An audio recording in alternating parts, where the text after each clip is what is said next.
우리 야고보서 1장 같이 보시도록 하겠습니다.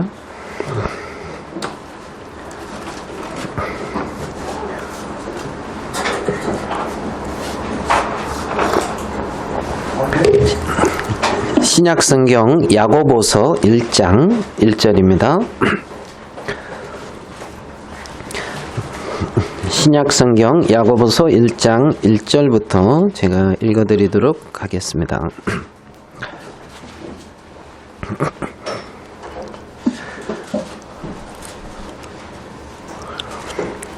하나님과 주 예수 그리스도의 종 야고보는 흩어져 있는 12지파에게 문안하노라. 내 형제들아, 너희가 여러 가지 시험을 만나거든 온전히 기쁘게 여기라.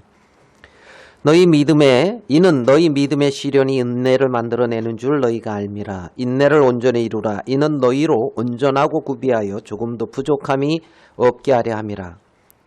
너희 중에 누구든지 지혜가 부족하거든 모든 사람에게 후히 주시고 꾸짖지 아니하시는 하나님께 구하라. 그리하면 주시리라.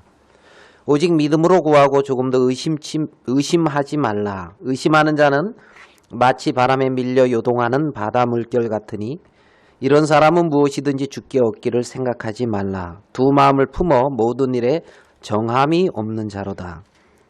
낮은 형제는 자기의 높음을 자랑하고 부한 형제는 자기의 낮아짐을 자랑할지니 이는 풀의 꽃과 같이 지나감이라. 해가 돋고 뜨거운 바람이 불어 풀을 말리우면 꽃이 떨어져 그 모양의 아름다움이 없어지나니 부한 자도 그 행하는 일에 이와 같이 세잔하리라.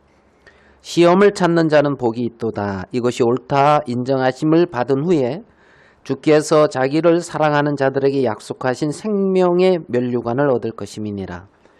사람이 시험을 받을 때 내가 하나님께 시험을 받는다 하지 말지니 하나님은 악에게 시험을 받지도 아니하시고 친히 아무도 시험하지 아니하시느니라.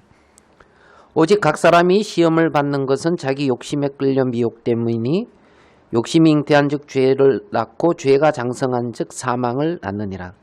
내 사랑하는 형제들아, 속지 말라. 각양 좋은 은사와 온전한 선물이 다위로부터 빛들의 아버지께로서 내려오나니 그는 변함도 없으시고 회전하는 그림자도 없으시니라. 그가 그 조물 중에 우리로 한 첫 열매가 되게 하시려고 자기의 뜻을 쫓아 진리의 말씀으로 우리를 낳으셨느니라. 예, 좀 건너가겠습니다. 27절.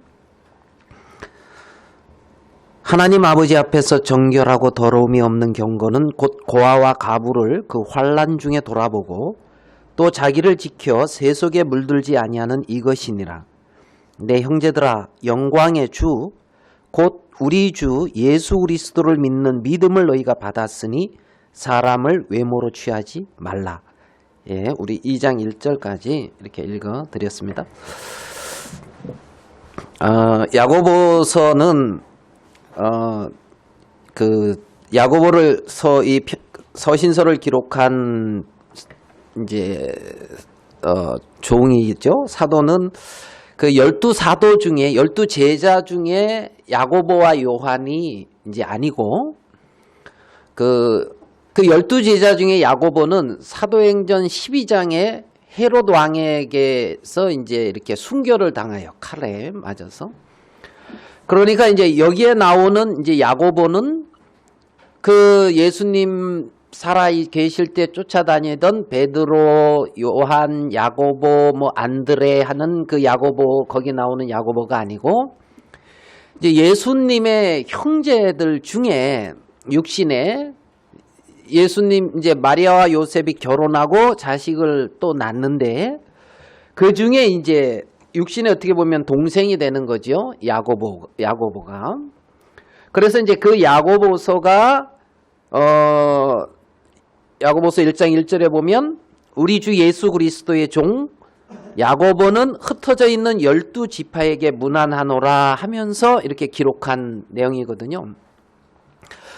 그러니까 이제 이때 기록이 이제 성경학자들은 AD 한 62년경에 야고보가 순교를 당했다고 봐요. 이제 알고 기록이 이제 뭐라 할까요? 그렇게 알고 있거든요. AD 62년에 이제 순교를 당해요.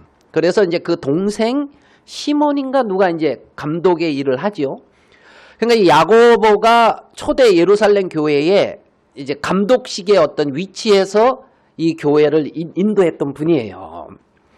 그래서 AD 62년에 이제 죽고 나서 시몬이라고 하는 동생인가 이제 또 육신에 거기가 이제 그 감독식으로 이제 그 예루살렘 교회를 인도하면서 그때 이제 예루살렘에서 이 교회가 예루살렘 형제자매들은 다른 지역으로 이주를 해요.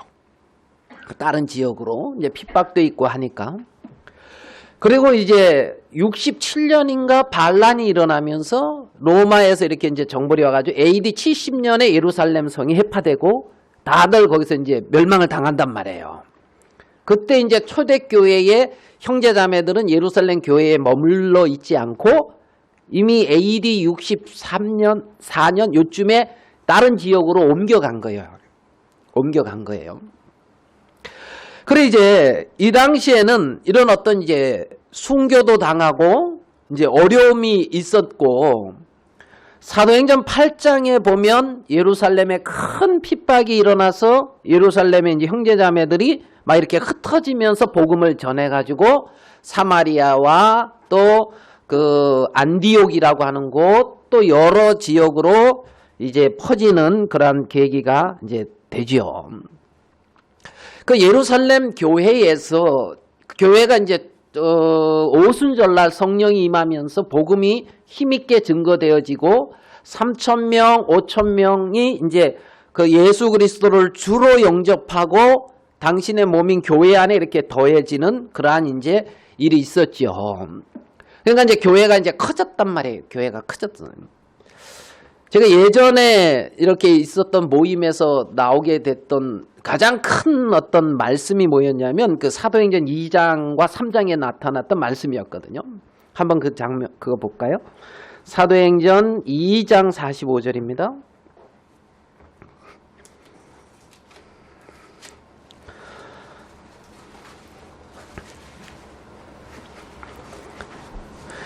사도행전 2장 44절 믿는 사람이 다 함께 있어 모든 물건을 서로 통용하고 또 재산과 소유를 팔아 각 사람의 필요를 따라 나눠주고 하는 이 말씀이었어요. 한 구절만 더 볼게요. 4장 35절 34절 4장 34절 그 중에 핏절한 사람이 없으니 이는 밭과 집 있는 자는 팔아 그 판 것의 값을 가져다가 사도들의 발 앞에 두매 저희가 각 사람의 필요를 따라 나눠 주미러라. 여기 보면 각 사람의 필요를 따라 나눠 주미러라 이런 말이 나와요. 2장 45절에도 각 사람의 필요를 따라 나눠주고 각 사람의 필요를 따라 나눠 주미러라 이렇게 나온단 말이에요. 그러니까 예루살렘 초대교회에는 형제자매들이 물건을 가져오고 헌금도 하고 많은 물질이 생겨졌을 때 그걸로 조직을 키운 것이 아니라 형제자매들의 필요를 따라 나눠줬고 형제자매들을 섬겼단 말입니다. 당신의 이제 구원받은 그러한 이제 귀한 하나님의 자녀들을 필요를 따라 나눠줘서 핏절한 사람이 없었단 말이에요. 궁핍하던가 어렵던가 뭐 이런 사람이 없이 예루살렘 초대교회가 그렇게 진행이 되었다는 거지요. 요즘 세대를 보면 교회가 어떤 그런 것보다는 이제 형제자매들이 교회를 섬긴다 해서 뭐 예배당을 크게 짓는다든가 어떤 조직 뭐 이렇게 큰 세력을 키운다든가 뭐 이제 이런 쪽으로 이렇게 이제 어떻게 보면 잘못 치우친 것 같은 것을 느끼게 이제 되어지는데 예루살렘 교회는 초대교회는 이제 그렇지 않았단 말입니다.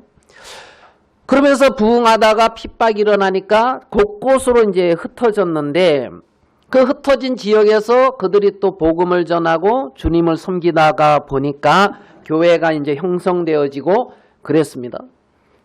자, 그러면 우리가 모임을 갖고 교회가 형성되어지고 어느 정도 이렇게 뭔가 갖추어지게 되어졌을 때에 초대교회처럼 이제 핍박도 있고 그러면서 그런 것들을 어느 정도 적응하고 막 이렇게 갖추어졌을 때에 어떤 현상도 생길 수가 있냐면은 형식적으로 흘러갈 수도 있단 말이에요. 뭔가 갖추어져 가지고. 그러니까 지금 이 예루살렘 이 교회에는 있잖아요.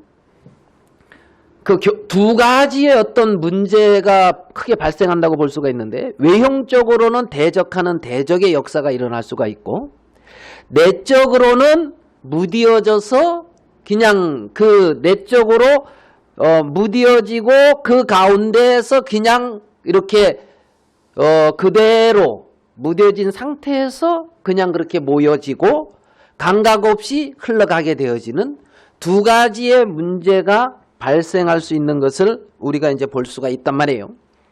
구원을 받았을 때에, 성령이 충만했을 때에 이들은 성령에 이끌려서 이 세상이나 육체의 어떤 소욕이나 이런 것에 잡히지 아니하고 성령에 강하게 이끌려져서 자기의 모든 소유를 팔아서 갖다 두기도 하고, 그러면서 형제자매들이 서로 통용하고 정말 사랑하고 막 이런 삶을 살아갔는데, 핍박이 있고 흩어지고 또 나름대로의 어떤 그러한 그 성령에 강하게 이끌려져 가는 부분에서부터 주춤하게 되어졌을 때에, 그렇게 이제 성령에 강하게 이끌려서 세상을 이겼던 마음이 도리어 세상에 정복되어져 가지고 세상의 풍요를 쫓는다든가 세상의 어떤 안위를 쫓는다든가 아니면 어떤 그렇게 머물게 되어질 수가 있다는 거예요.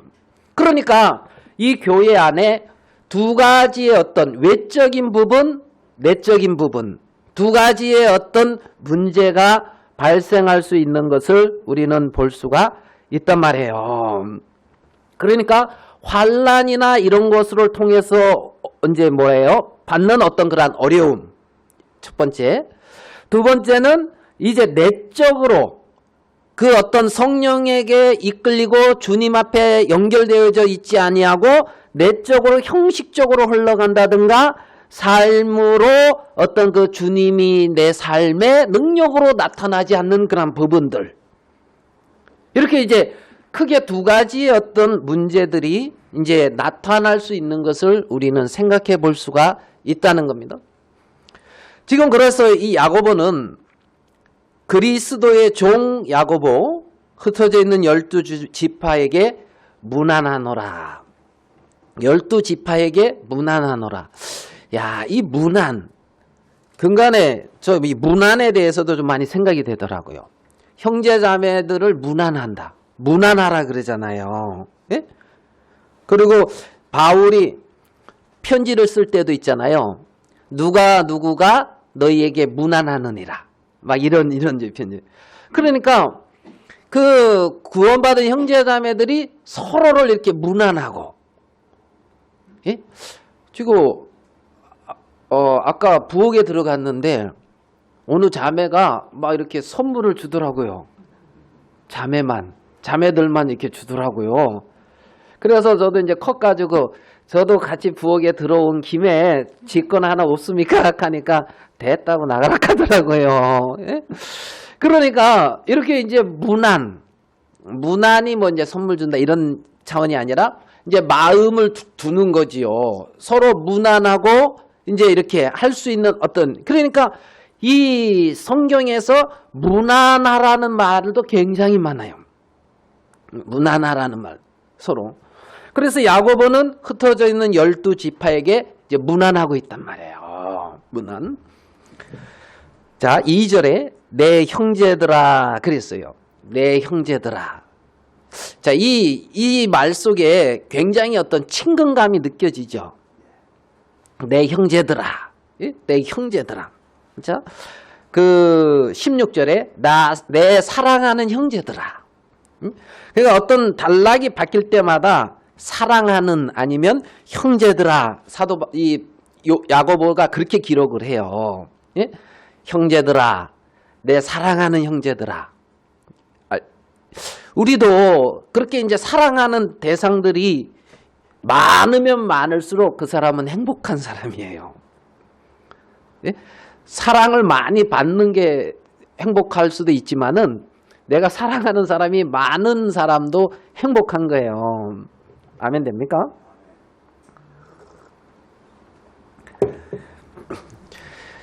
쓸데없는 말을 자꾸 나올라가는데 이제 그래서 그 내 형제들아 이래 참 어떤 이 글 속에 마음이 이제 같이 전달되는데 너희가 여러 가지 시험을 만나거든 온전히 기쁘게 여기라 이렇게 말을 하고 있는 거예요.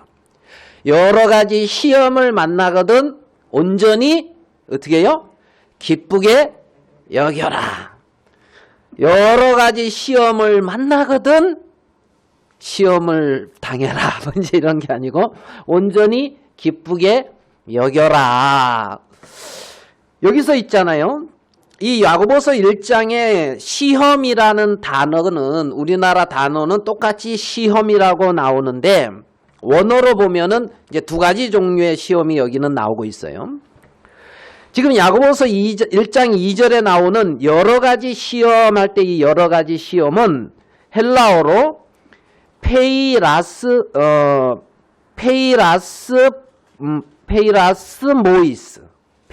모이스라는 이제 원어로 이제 헬라어로 여기서 이제 시험은 페이라스 모이스예요. 페이라스 모이스 시험이. 이것은 어떤 시험이냐면은 외부로부터 야기되어지는 시험을 말해요. 이 시험은. 무슨 말씀인지 이해되십니까?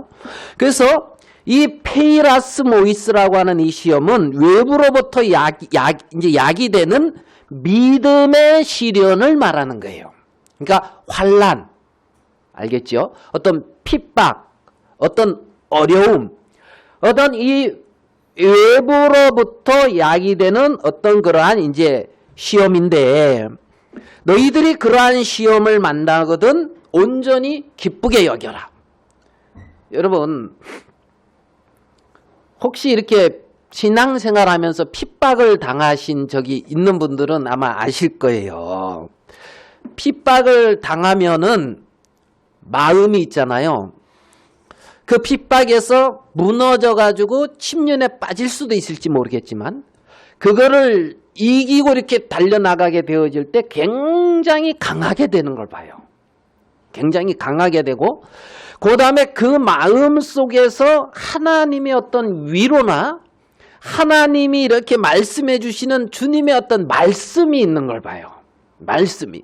그래가지고 정말 어떤 그 시련이나 그 어려움들을 이겨나가는 데 있어서 힘들다, 너무 어렵다 이런 것이 아니라 그것을 이겨나가는 데 있어서 어떤 위로가 그 마음에 이렇게 차 있고 하나님의 어떤 은혜나 사랑이 그 마음을 가득 쌓아 있어서 외부로부터 오는 시련을 이겨나가는 것을 우리는 볼 수가 있거든요.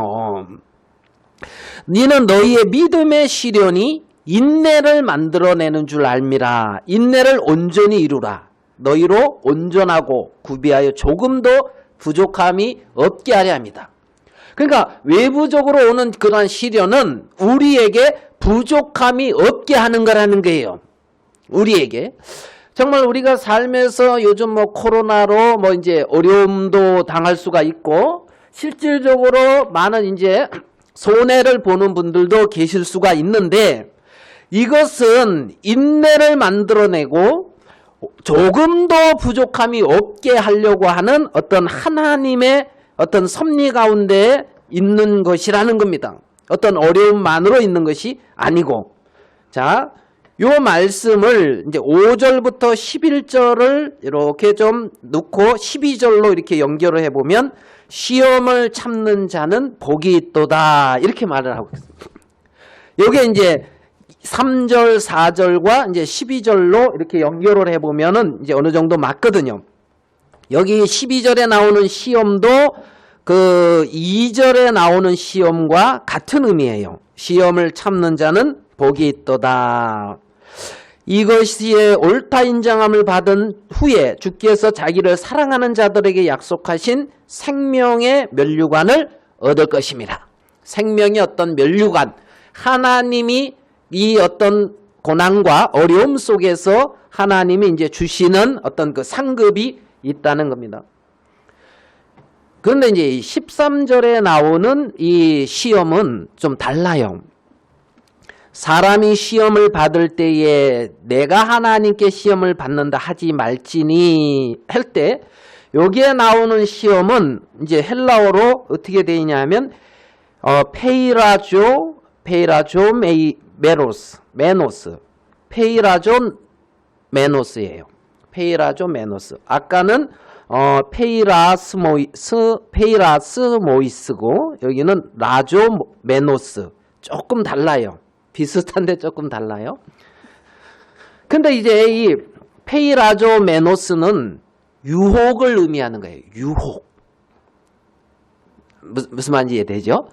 그러니까 2절과 12절에 나오는 말씀은 어떤 환난과 어떤 믿음의 어떤 시련을 통해서 나타나는 시험을 말하는 것이고 13절에 나오는 이 시험은 어떤 그 유혹을 통해서 받는 걸 말하는 거예요. 유혹. 그러니까 이 유혹은 하나님께로부터 나지 않는다는 거예요. 이 시험은, 유혹을 받는 이 시험은 하나님께로부터 나오는 것이 이제 아니다. 하나님께로부터 나오는 것이. 그러면 이제 사람들이 욕심에 끌려서 이제 이러한 시험을 받고 미혹을 당한다는 거지요. 시험을 받고 미혹을 당한다는 거예요. 그러면 요 13절 이후에 어떤 이 부분은 아까 말씀드렸을 때 어떤 내면에서 일어나는 문제란 말입니다.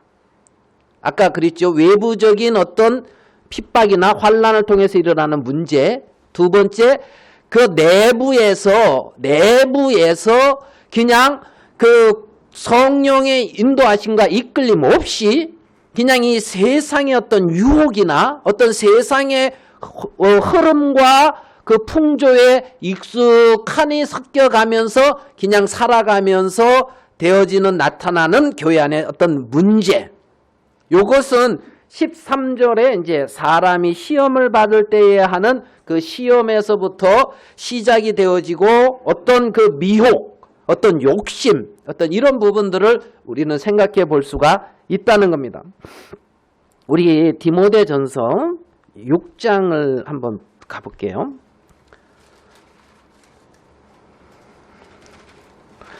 디모데전서 6장 7절입니다.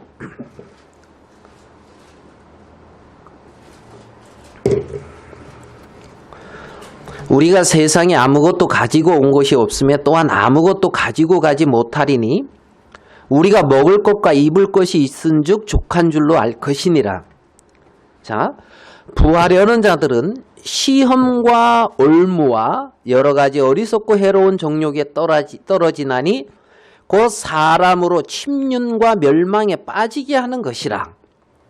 돈을 사랑함이 일만하게 뿌리가 되나니 이것을 사모하는 자들이 미혹을 받아 믿음에서 떠나 많은 근심으로서 자기를 찔렀도다. 이렇게 말씀하고 있거든요. 그러니까 많은 근심으로 자기를 찔렀는데 이 상황이 왜 나타나느냐 하면은 믿음에서 떠나서 나타나는 거라는 거예요. 많은 근심으로 자기를 찌르는 이 상황이, 많은 근심과 염려 속에서 고통하는 그 상황이 믿음에서부터 떠났기 때문에 나타나는 것이고, 믿음에서부터 왜 떠나느냐 보니까 미혹을 받아서 그랬단 말이에요.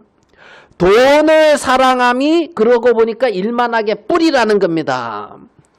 지족할 수가 있고 하나님 앞에 감사할 수가 있는데 돈은 사랑하는 대상이 아니라 필요한 어떤 도구라고 표현을 해야 되나요?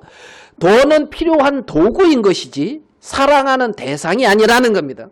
근데 이제 사람들이 거기에 이끌려서 미혹을 받아가지고 믿음에서 떠나서 많은 근심으로 자기를 찌르고 있다는 거예요.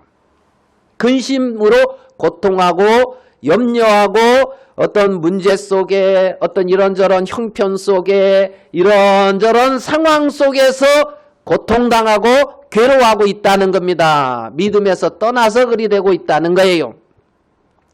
11절에 디모데에게 사도 바울은 뭐라고 말을 하고 있냐면 오직 너 하나님의 사람아 이렇게 말씀하고 있어요. 오직 너 하나님의 사람아. 이 말씀이 얼마나 놀라운 말씀이에요. 하나님의 사람아. 너 하나님의 사람아. 하나님의 사람아 이것을 피하고 의와 경건과 믿음과 사랑과 인내와 온유를 쫓으며 믿음의 선한 싸움을 싸우라. 영생을 취하라. 이것을 위하여 내가 부르심을 입었고 많은 증인 앞에서 선한 증거를 증거하였도다. 그러니까 하나님의 사람이 쫓아야 될 세계가 있다는 거지요. 하나님의 사람들이 쫓아야 되고 하나님의 사람들이 추구해야 되고 하나님의 사람들이 가야 할 그 길이 있다는 겁니다. 지금 바울은 디모데에게 오직 너 하나님의 사람아. 오직 네가 쫓을 길이 있다. 하나님의 사람인 네가 살아가야 하는 방향이 있다. 방향이 있다. 네가 이 세상의 어리석고 해로운 정욕에 떨어져서 근심하고 걱정하면서 세상 사람들이 가는 그 길을 가는 것이 아니라 오직 너 하나님의 사람아 이것들을 피하고 의와 경건과 믿음과 사랑과 온유를 쫓으며 이렇게 말씀하고 있는 것을 우리는 볼 수가 있단 말이에요. 사람이 시험을 당하는 것은 정말 이 유혹을 당하는 이것은 하나님께로부터 오는 것이 아니고 이러한 미혹을 받아서 믿음에서 이렇게 떠나게 되더란 말이에요. 떠나게 되더란. 지금 야고보는 흩어져 있는 12지파 이거는 이스라엘의 12지파를 말하는 것이 아니고 이제 아마 거듭난 하나님의 자녀들을 이제 말을 하고 있는 거지요. 그래서 그 하나님의 거듭난 그 하나님의 자녀들이 디모데에게 바울이 말하는 것처럼 오직 너 하나님의 사람아 너는 이것들을 피하고 하나님의 사람들이 피하고 쫓아야 될 세계가 있는데 하나님의 사람들이 피하고 쫓아야 될 세계가 있는데 그 당시에 외부적으로 환난이나 핍박이 오니까 그 환난이나 핍박으로 흩어져서 잠적하고 어느 정도 거기서 자리를 잡다 보니까 환난이나 핍박 가운데서 이들은 그 믿음의 시련은 인내를 낳고 연단하며 부족함이 없이 하나님 앞에 자라게 되어지는데 어느 정도 자리를 잡고 이제는 유혹의 욕심을 따라 세상 사람과 같은 어떤 그러한 흐름을 따라서 살고 있고 그래서 욕심이 잉태한즉 죄를 낳고 죄가 장성한즉 사망에 이르는 영적으로 하나님과 분리되어져서 하나님과 상관없이 육체 가운데 살고 있는 그 부분들을 우리는 발견할 수가 있단 말입니다. 그래서 야고보서 1장 16절에 내 사랑하는 형제들아 속지 말라. 내 사랑하는 형제들아 속지 말라. 이렇게 말씀하고 있는 것을 우리는 볼 수가 있는 거예요. 내 사랑하는 형제들아 속지 마라. 너희들은 오직 너 하나님의 사람아 하는 것처럼 하나님의 사람들이라는 거예요.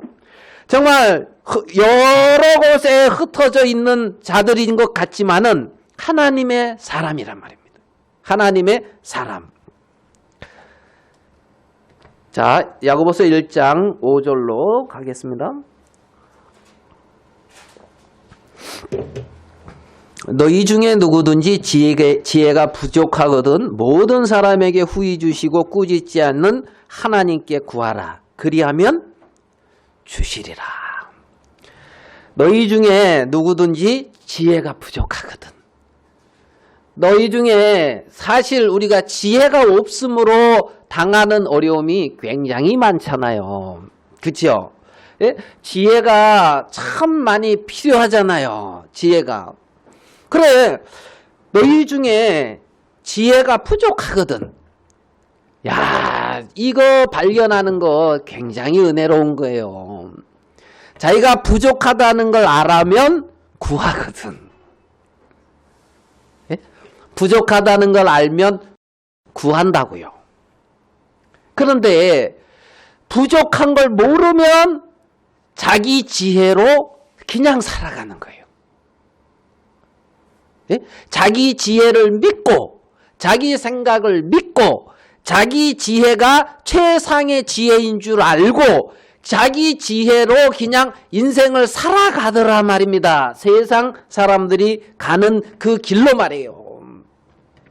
너희 중에 누구든지 지혜가 부족하거든.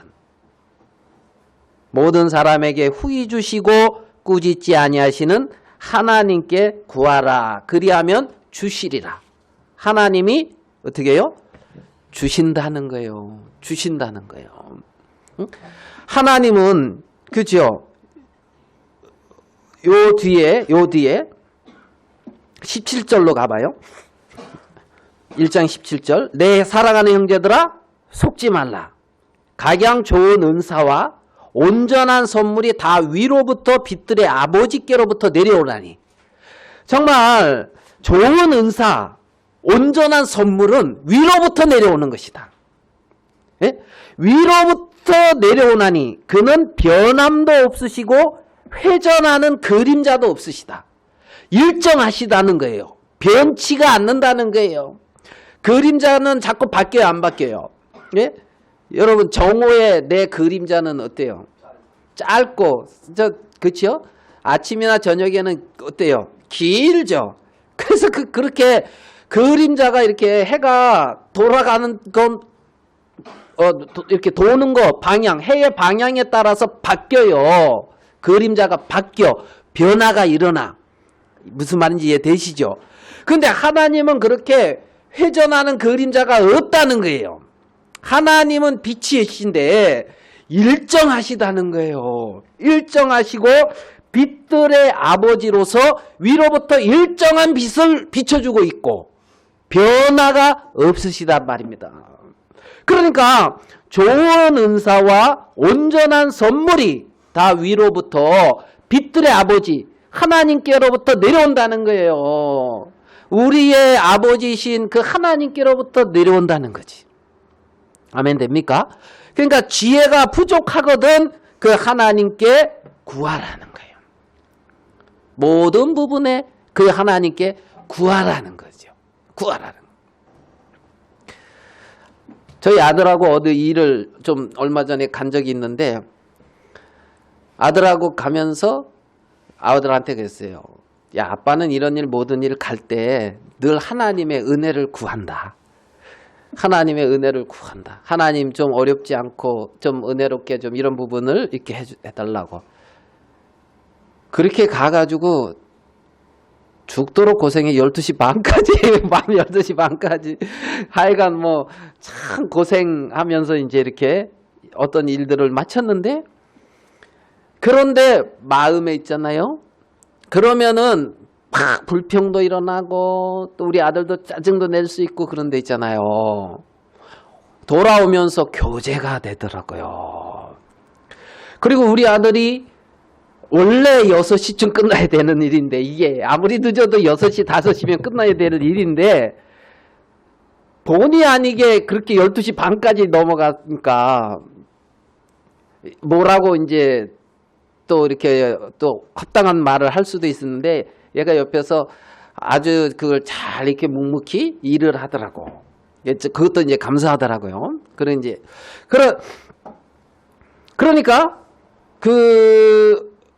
이 얘기를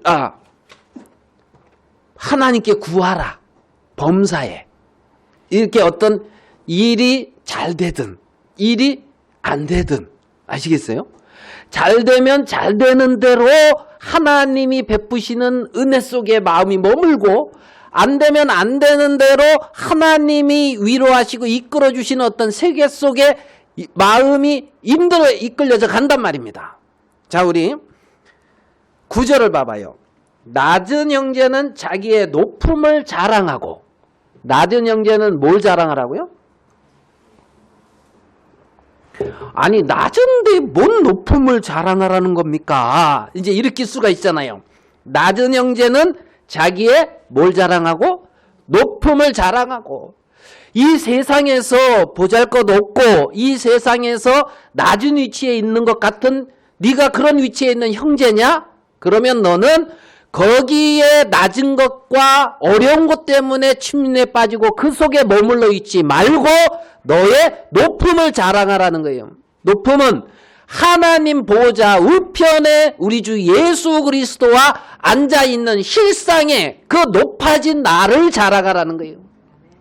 그러니까 지금 어렵고 힘들고 무시되어지고 보잘것없는 것 같은 이것을 인정하고 이곳에 빠져있는 것이 아니라 낮은 형제는 자기의 높음을 자랑하고 나는 그리스도와 함께 하나님 우편에 앉힌 자야.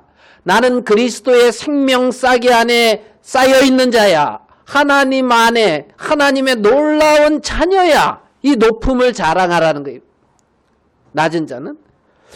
부한 형제는 자기의 낮아짐을 자랑할지니. 부한 형제는 이 땅에 부유하고 이 땅에 풍성하니까 그 풍성함과 부유함을 자랑할 수가 있는데 자기의 낮아짐을 자랑하라는 거예요. 이거는 뭐냐면 그 풍성함에 마음이 머물지 말고 그 풍성함은 불의 꽃과 같이 지나간다는 거예요. 풀의 꽃과 같이. 그 영광은 풀의 꽃과 같이 지나가고 해가 듣고 뜨거운 바람이 불어 풀이 말리우면 꽃이 떨어져 그 모양의 아름다움이 없어지나니 부한 자도 그 행하는 일에 이와 같이 쇠잔하리라. 아멘 되십니까? 그러니까 부한 자는 정함이 없는 재물에 네 마음이 치심되어져서 머물지 말고 자기의 낮아짐, 부한 자는 나는 아무것도 아닌 무익한 인생입니다. 이걸 자랑하라는 거예요. 이걸 자랑하라는 거예요. 낮은 자는 나는 그리스도와 함께 하나님 보좌 우편에 하나님 세계 안에 높여진 나를 높음을 자랑하고 부한 형제는 이렇게 이 세상의 모든 것 이거 아무 쓸모없는 무익한 자기임을 자랑하라는 거예요. 자랑하라는 거예요. 그러니까 모든 것에 위로부터 오는 하늘에서부터 오는 귀한 하나님의 세계 것이 늘 위로부터 내려오는데 거기에 주목을 하고 살지 이 세상에 이 육체에 눈에 보이는 것에 많고 적은과 잘되고 안된과 아니면 어렵고 아니면은 뭐 형통하고 여기에 마음에 머물고 살지 말라는 거지요. 하나님은 회전하는 그림자가 없고 온전한 선물과 각양 좋은 은사가 위로부터 그와 빛들의 아버지께로부터 끊임없이 내려오고 있다는 거예요. 끊임없이. 그러한 빛들의 아버지의 자녀가 우리라는 거죠. 내 사랑하는 형제들아 속지 말라. 내 사랑하는 형제들아 미혹을 받지 말라. 내 사랑하는 형제들아 외부로부터는 환난의 인내를 배워라. 너희들이 온전하여지고 부족함이 없도록 하나님이 너희들을 자라게 하실 것이다. 그러니까 제발 속지 마라. 내 사랑하는 형제들아 속지 마라. 각양 좋은 은사 온전한 선물이 다 위로부터 빛들의 아버지께로부터 내려온다. 그가 조물 중에 우리를 한 첫 열매가 되게 하시려고 자기의 뜻을 쫓아 진리의 말씀으로 우리를 낳았다. 성경은 이렇게 말씀하고 있는 것을 우리는 볼 수가 있단 말입니다. 제가 여기다 뭐 글을 썼는데 이게 뭐라고 쓴 겁니까? 예?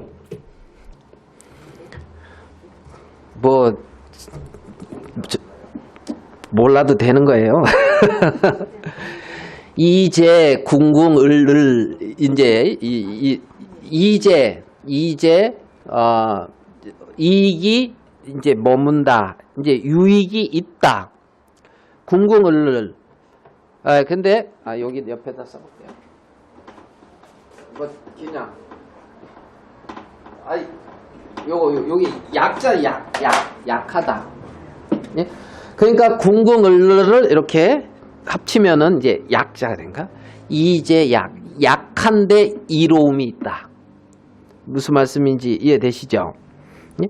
약한 것에 이로움이 있다. 이로움은 약한 것에 있다. 이제 어떤 이제 이런 부분인데요. 여기 보면 27절을 제가 읽었습니다.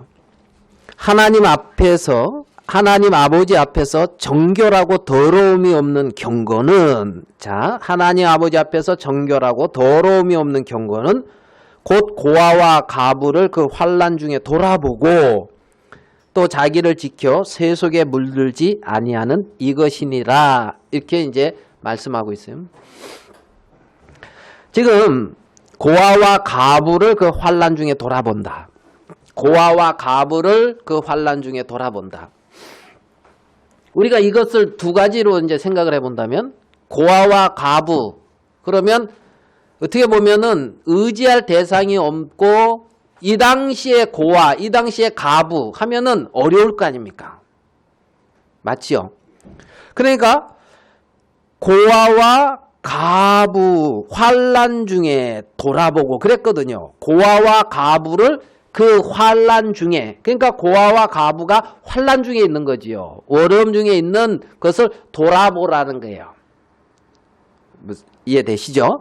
그러니까 주위에 어려움을 겪고 있는 그러한 어떤 지체들을, 주위에 어려움을 겪고 있는 그러한 어떤 형제들을 이제 돌아봐라. 이거죠. 이거 뭐 조금 더 이렇게 뭐 이제 영해라 그러죠. 조금 더 이렇게 생각한다면, 고아, 하나님이 우리의 참 아버지인데 참 아버지를 잃어버린, 아담 안에서 잃어버려서 영적 아버지가 없는 고아와 같은, 예수 그리스도가 나의 참된 남편인데 참된 남편이 없는 어떤 그러한 과부 같은 여인들. 그러니까 그런 어떤 또 그렇게 진짜 남편과 하나님이 필요한 그 심령들을 돌아봐라. 뭐 이제 이렇게도 뭐 이제 생각을 한다면 해볼 수가 있는데, 여기서는 이제 환난을 겪고 있고 어려움을 겪고 있는 사람들을 돌아보라는 거예요. 어려움을 겪고 있는 사람들을. 그러니까 이제 하나님의 마음은 이렇게 환난과 어려움 중에 있는 사람들을 돌아보라, 이 말은 이 사람들을 돌아보는 것이 하나님의 마음이라는 거예요. 그들을 돌아보고 그들을 챙겨주고 싶고 그들에게 긍휼을 베풀어주고 싶은 것이 하나님의 마음이라는 것을 우리는 이제 알 수가 있어요. 이거를 왜 썼냐 하면, 저번에 이제 우리 미국에서 오신 이제 목사님, 몇 번 우리 교회에 와서 두 번인가? 이제 그 목사님이 시카고에서 사역을 하실 때에 이제 그 장로님이 계셨대요. 근데 이 장로님이 이제 평양인가? 이제 거기서 그 아버지가 5대째 한의원, 그리고 이제 좀 부유한 거죠. 그리고 이제 서당 같은 것 하면서 이제 교육을 시키고, 근데 이제 그때의 숭실대학인가 어디 뭐 숭실 뭐 이제 거기 학교도 나오고 어디야 일본까지 유학을 갔대요. 유학을 갔다가 이제 돌아왔대요. 그러니까 좀 근대사에서 유명한 이름 있는 사람들과 이렇게 친분이 있는 사람, 근대사 우리 역사 시간에 배우는 이제 이런 위치에 있는 사람이었는가 봐요. 근데 이제 갔다가 왔는데 해방이 된 거예요. 해방이 됐고, 그러니까 이제 그때 이제 아버지가 그 주위에서 이제 군수를 하라고 이제 이렇게 좀 해방되니까 군수하라고 이제 막 이렇게 하고, 차관 뭐 이런 것도 하라고 이렇게 이제 막 요청이 들어왔는데 그걸 안 했대요. 그런데 아버지가 이거를 써줬대요. 이제 궁궁을을. 이 말이 뭐냐면 약한 것에 이로움이 있다. 너는 정치를 하지 말고 약한 사람들을 돌봐라. 이랬대요. 이걸 적어주면서. 그러니까 정치를 하지 말고 약한 사람들을 돌봐라. 잠언 19장 말씀을 한번 보겠습니다. 나중에 아버지의 마음을 이제 이 잠언 19장 17절을 통해서 깨달았다는데, 잠언 19장 17절입니다.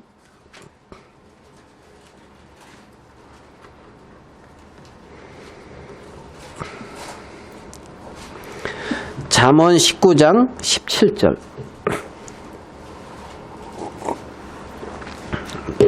제 성경 931페이지입니다. 잠언 19장 17절 우리 같이 한번 읽겠습니다. 시작. 가난한 자를 불쌍히 여기는 것은 여호와께 꾸이는 것이니 그 선행을 갚아주시리라. 가난한 자를 불쌍히 여기는 것은 여호와께 꾸이는 것이니, 그러니까 여호와께서, 그러니까 내가 가난한 자를 불쌍히 여겼다면 하나님이 나한테 빚진 거라는 거예요. 그죠? 그러니까 가난한 자를 불쌍히 여기는 것은 여호와께 꾸이는 것이니 그 선행을 갚아주시리라. 이제 하나님이 갚아준다는 거죠. 하나님이. 그러니까 이제 그 어떤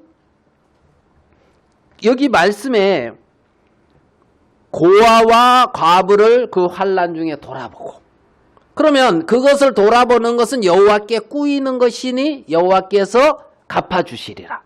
하나님이, 그러니까 하나님이 갚아주신다니까 이렇게 해야지. 어떤 이런 식으로 이제 뭐 말씀드리는 것은 아니고, 하나님의 자녀가 마땅히 어떠한 마음을 품고 어떠한 길을 걸어가야 되는지를 지금 말하고 있는 거죠. 성경은. 그래서 이 장로님이 어떤 이제 그 길을 이제 걸어간 그 말씀을 이렇게 좀 하시는 것을 들었는데 제가 좀 은혜가 되어지고 참 감사하더라고요. 하나님 앞에서 27절에 야고보 본문, 하나님 아버지 앞에서 정결하고 더러움이 없는 경건은 곧 고아와 과부를 그 환난 중에 돌아보고, 고아와 과부를 환난 중에 돌아보고. 사실 믿음을 가진 사람들이 믿지 않는 가족들을 돌아보지 않는 것도 굉장히 악한 거거든요. 굉장히 악한 거란 말입니다. 참 우리 혜진이 엄마한테 고마운 것은 이제 여기 올라올 때 기도를 했대요. 가족들을 섬길 수 있도록 하나님이 그렇게 좀 해주시라고. 섬길 수 있어 싶어도 섬길 수 있는 그것을, 그 위치가 되지 않으면 못 섬기잖아요. 그죠? 제가 알고 지내던 어떤 목사님은 이제 어렵게 지나시다가 이제 집도 사고 이제 어느 정도 삶이 됐나 봐요. 근데 저한테 부럽다 하더라고. 뭐가 부럽다 하냐면 저보다는 잘 사는 것 같아요. 이제 얘기를 들어보면 이제 집도 사시고, 제가 알아요, 그 아파트를. 근데 그 아파트가 굉장히 좋은 아파트예요. 포스코 거기 제가 많이 가봐기도 했어요. 뭐 집안은 안 들어가 봤지만은 업무상 가본 적이 있어요. 근데 뭐라 그러냐면, 제가 이렇게 부모님을 가서 만나 뵙고 오고 뭐 이러는 것을 얘기를 들으면 되게 부럽대요.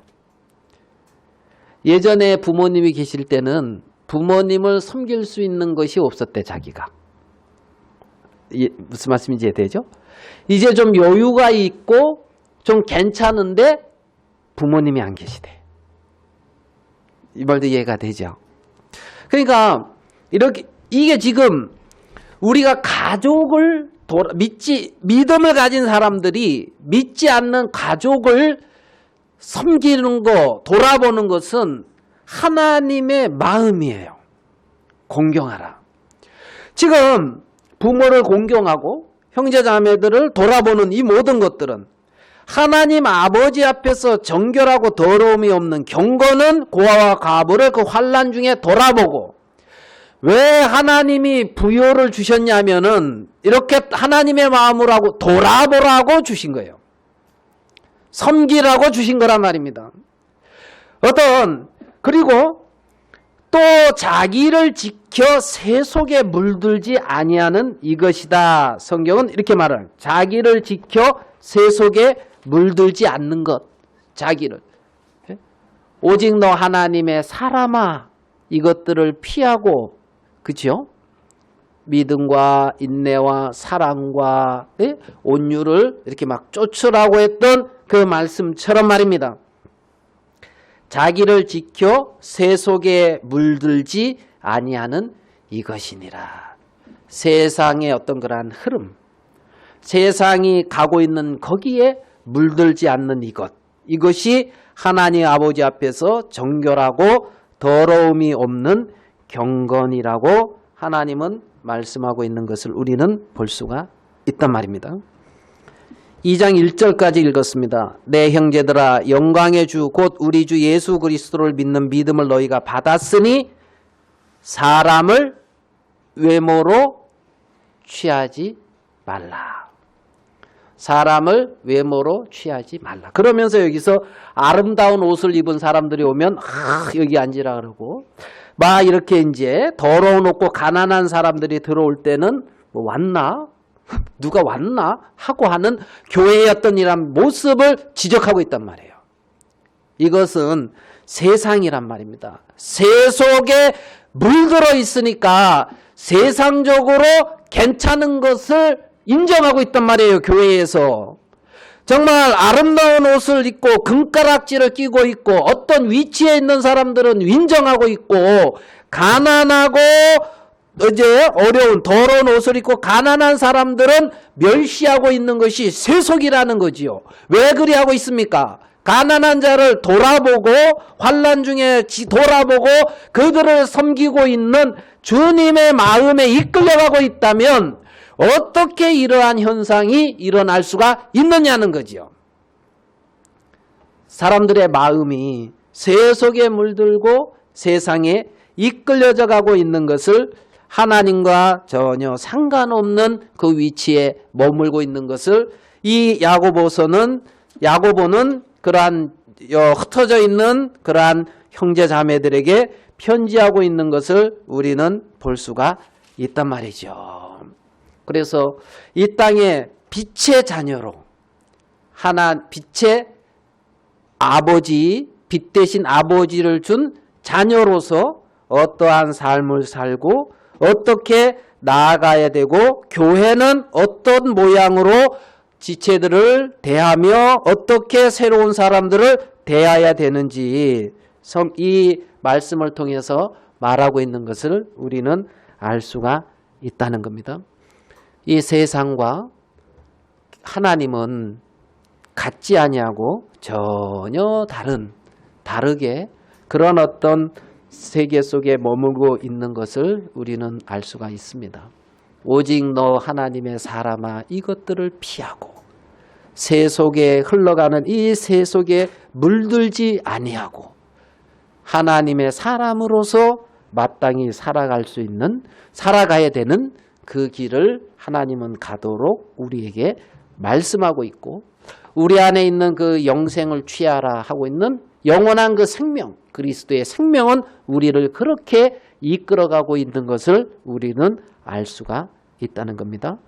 오늘 야고보서를 통해서 하나님께서 우리에게 어떻게 말씀하고 있는지 잠시 살펴보는 그런 시간을 가졌습니다. 기도하겠습니다. 하나님 아버지, 정말 우리가 육체를 입고 이 땅에 살지만 이 세상에 속하지 아니하고 당신의 몸인 교회에 속했으며, 하나님 아버지, 정말 잠깐 있다 사라지는 육체의 생명을 쫓아 살아가는 자들이 아니라 하나님 안에 감추어진 영원한 생명 안에서 우리가 살아가고 있고, 우리 주 예수 그리스도 안에 나타나지고 있는 그러한 인생이라는 걸 생각할 때에 우리 하나님 아버지 앞에 참 감사하고 하나님 앞에 영광을 돌립니다. 우리가 부한 곳에 있든지 가난한 곳에 있든지 아니면 우리가 어느 위치에 있든지 간에 정말 하늘로부터 내려오는 온전하고 아름다운 주님의 세계 안에 우리의 심령이 머물면서 하나님이 이 땅의 지혜가 아닌 하나님이 주시는 지혜로 우리의 남은 삶을 살기에 부족함이 없도록 끊임없이 성령으로 우리 가운데 나타나시고 역사하여 주시게 되기를 바랍니다. 당신의 자녀들을 지키시고 돌아봐 주시고 당신의 몸된 교회를 아름답게 이끌어 가시는 주님께 영광과 찬미를 돌립니다. 하나님, 코로나로 인하여 어려움을 겪고 있는 가운데 있습니다. 하나님, 이 모든 것들이 소망을 이루게 하시고 하나님으로 말미암아 복되게 되기를 바라는 그러한 마음이 있습니다. 우리를 지키시는 주님께 영광을 돌립니다. 모든 것을 협력하여 선을 이루시는 주님이 우리 가운데 아름답게 행하시고 홀로 영광을 거두어 주시옵소서. 오늘 우리에게 귀한 시간 주신 주님께 감사합니다. 우리 주 예수님의 이름으로 기도하였습니다. 아멘.